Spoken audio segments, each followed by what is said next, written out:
Bienvenidos. Hoy vamos a comenzar con el trabajo. Lo primero que vamos a hacer es crear un proyecto nuevo. Para ello, vamos a iniciar un dibujo. Podemos optar por uno de los siguientes métodos. En la ventana de aplicación, en la barra de menú, hacemos clic en Archivo y Nuevo. En la barra estándar, elegimos el botón de comando Nuevo. O, en el área de trabajo, hacemos clic en el más. Todos estos métodos nos van a llevar a esta ventana donde vamos a adjudicarles las propiedades del dibujo o archivo. Allí vamos a escribir un nombre de archivo en el cuadro de texto nombre. En el cuadro de lista destino de preestablecido, vamos a elegir el destino de salida para el dibujo. Vamos a tener varias opciones para elegir, como son valores predeterminados de CorelDRAW. Aplica a los valores predeterminados para crear gráficos destinados a la impresión. CMYK predeterminado. Aplica ajustes para crear gráficos destinados a la impresión comercial. RGB predeterminado. Aplica ajustes para crear gráficos que se imprimirán en una impresora de alta definición. Web. Aplica ajustes para ser utilizados para gráficos en Internet. Personalizar. Permite personalizar la configuración del destino del documento. También es posible cambiar la unidad predeterminada para la página, eligiendo una de las opciones del cuadro de lista Unidades de dibujo. Cambiar el tamaño de la página en los cuadros de anchura y altura. Cambiar la orientación de la página, haciendo clic en uno de los botones, vertical u horizontal. Definir el número de páginas, escribiendo un valor en el cuadro Número de páginas. Establecer el modo predeterminado para el documento, como RGB, que es utilizado mayormente para las fotos, o CMYK, que es utilizado para la impresión común. Elegimos el modo de color en el cuadro de vista Modo de color principal. También podemos establecer la resolución para aquellos efectos que probablemente puedan precisar rasterización, que es el proceso por el cual una imagen descrita en un formato gráfico vectorial se convierte en un conjunto de píxeles o puntos para ser desplegados en un medio de salida digital, como la pantalla de una computadora, una impresora electrónica o una imagen de mapa de bits. Aquellos efectos pueden ser las transparencias, sombras interactivas o efectos de bisel.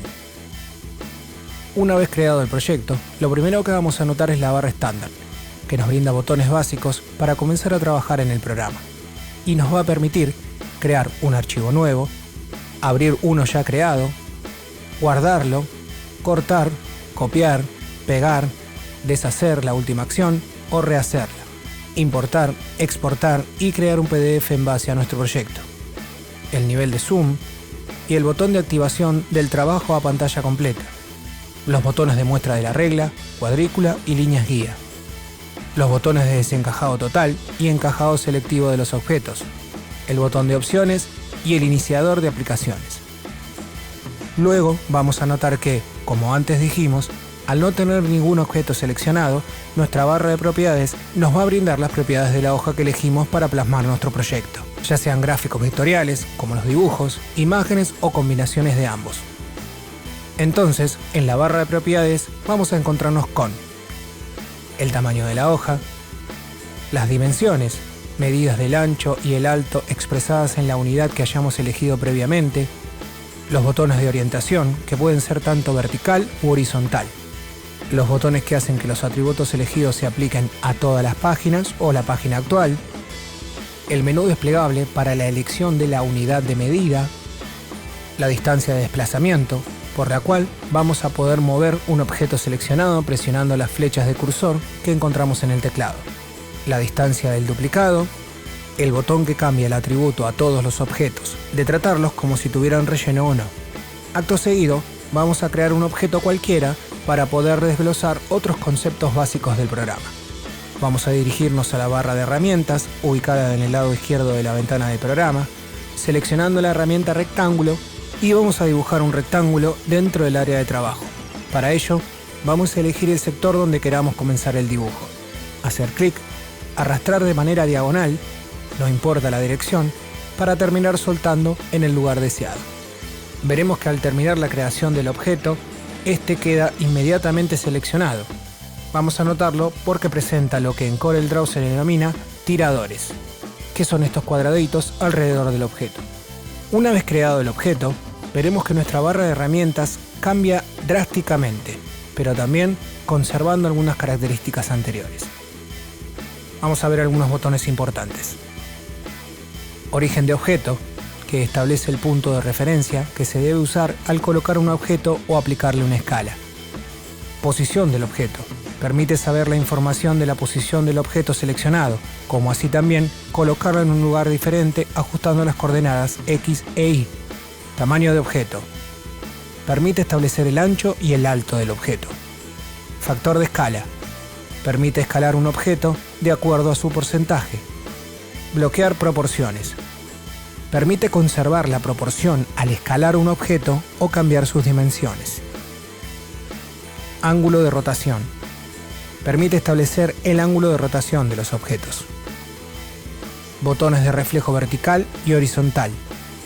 Permiten reflejar el objeto seleccionado. Ahora sí, podemos comenzar a editar. Pero primero vamos a tomar la herramienta selección de la barra de herramientas. Para mover un objeto, nos posicionamos dentro del área que lo compone. Veremos que el cursor cambia de forma. Hacemos clic, arrastramos y soltamos en el lugar deseado. Luego podemos, por ejemplo, cambiar sus dimensiones. Para ello, podemos dirigirnos a la barra de herramientas y simplemente cambiar los valores del ancho o el alto del objeto. Al cambiarlo, notaremos que también cambian los valores de porcentaje del factor de escala. Recordemos que debemos tener en cuenta que, de necesitarlo, podemos bloquear las proporciones del objeto cerrando el candado de restricción de proporciones. Otra manera de cambiar las dimensiones del objeto es haciéndolo de manera manual, usando los tiradores que tenemos rodeando el objeto. Si lo hacemos de las esquinas, vamos a poder agrandar y achicar el objeto respetando la proporcionalidad del mismo, teniendo en cuenta que la base del dimensionamiento será el lado contrario al tirador que elegimos usar. Por el contrario, si intentamos agrandar o achicar el objeto tomándolo de los tiradores de los lados, el objeto se deformará, también teniendo como base el tirador contrario al que elegimos tomar. Luego, por ejemplo, podemos rotar o sesgar el objeto seleccionado. Para lo primero, podemos ir a la barra de herramientas y cambiar el valor del ángulo de rotación. También podemos rotarlo arbitrariamente al hacer clic en el objeto ya seleccionado, activando así la opción de giro y sesgado. Vemos que los tiradores cambian su forma a unas flechas de dos sentidos. Y para girar, debemos posicionarnos en algunas de las esquinas, hacer clic, arrastrar en forma de círculo y soltar en la posición deseada. Siempre teniendo en cuenta que el punto de anclaje o eje de giro, por defecto, se encuentra en el centro del objeto y puede ser movido de precisarlo. Para sesgar los objetos, solo debemos dirigirnos a las flechas en los lados, hacer clic, arrastrar de forma vertical u horizontal dependiendo del lado que elijamos y luego soltar en el lugar deseado. La base del sesgado va a ser el lado contrario al lado elegido para el movimiento. En la próxima clase vamos a comenzar una edición más avanzada del objeto creado.